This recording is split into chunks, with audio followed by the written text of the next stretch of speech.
So in this video, I'm going to try and compare the four chargers that I've come across the most when searching for a charger for a Tesla Model 3. They are the Zappi, the Wallbox, the PodPoint, and the Tesla charger. So the pros with the Tesla are that it looks really great, it all clips in nicely, matches the brand, and there's a little button on the side that you press that opens the little flappy door for charging, which is just nice and convenient, but that's probably the only thing it does really, really well. You've got to have earth rods installed with this one, so that's going to increase your installation costs and might involve some building work because they've got to stick these metal rods into the ground. So the Tesla one isn't eligible for the OLED grant, as it hasn't got some kind of smart features that it needs for that. So it's not going to be the best value charger, and that's why I wouldn't go with it. Next up, I'm looking at the Zappi charger. This one's perfect if you have solar installation or plan to have like a power wall or something like that. It's made in the UK. It's more expensive. I think the PodPoint's coming in at something like 600, whereas that's coming in at like 880. It does have everything. It just seems a little bit overcomplicated for my needs. The actual unit itself isn't Wi-Fi connected. It needs a hub that you have to have in your house, and I believe you have to have it wired in by an Ethernet cable as well, so it's kind of more fiddly and you have to pay for these items. People on the App Store are complaining that they sometimes set charging on the app for a certain time so they can hit their lower tariffs, but the data doesn't actually go through to the machine, so they get down in the morning and the car hasn't even charged. And when they reopen the app and it does connect, they notice that it then hasn't actually gone through, even though it said it did.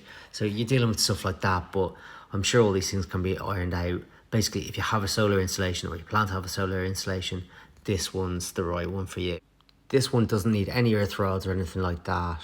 It also does have load balancing and all the safety features that you can need for your house. It's pretty big. It comes in white and black, tethered, untethered, and in all the different power varieties you'd need. English made, so it is a good charger by all accounts. Just seems overcomplicated for what I need, considering that the Teslas have their own timers in the car. I don't think I need to set a timer on the actual machine. It's also just a bit dumb and clunky from what I gather, so I'm not going to go with that. So this is the Wallbox charger, which gets second place for me. It's really, really small, like the size of your head small.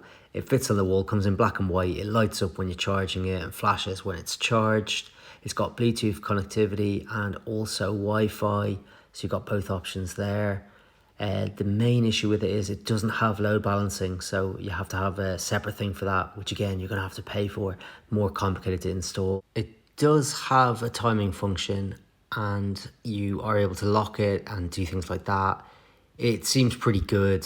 Again, people are complaining in the App Store that when they make a setting on the app, it doesn't necessarily send it through to the Wallbox, so they're having trouble.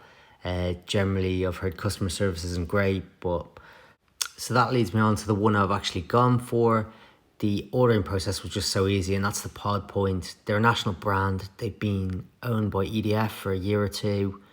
It just has everything. It's got load balancing all built in.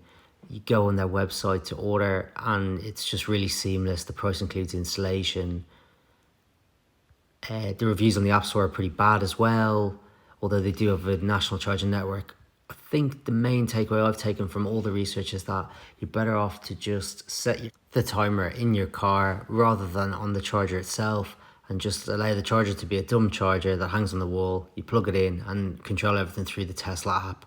If you have a different kind of electric vehicle, you might want to consider that you will need scheduling, which this doesn't offer, and they have been promising for 4 years. So you'd need to look into that. But when it comes to the Tesla, you can just set the timer within the car and you just want your charger to always work and just be an on plug basically. So this one I've gone for. It doesn't require earth rods. The installation process is really seamless. The company's been around a good few years. It's one of the best value and safest chargers on the market, and I just think it's an all-round good product. So you can put your day and night rates into the app and see how much energy you've used and things like that. But again, people on the App Store are saying that it is kind of buggy. The unit has Wi-Fi connectivity, so you'll need to be within Wi-Fi range for all this kind of stuff to work. but on the whole, it's just plug and play. Get home, plug it in. It's a medium-sized unit. It looks okay. The cord wraps around it, and it's got pretty much everything that I need and want in a charger, and hopefully it can get smarter as the years go on.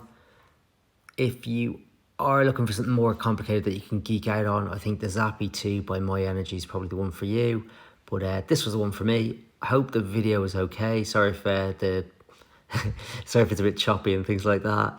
I'm just smashing it out on my iPhone. It's actually been the one part of buying the Tesla car that I found the least enjoyable and most confusing. So if you just want a no fuss one, just buy the Pod Point, make your life easy. If you enjoyed the video, hit like, hit subscribe. I'm going to put some more videos up with the Model 3 and all other sorts of things related to finance, food and free time. If you got any questions, just whack them up and I'll try and answer them. Comment below. You know what to do. Thanks very much. Bye.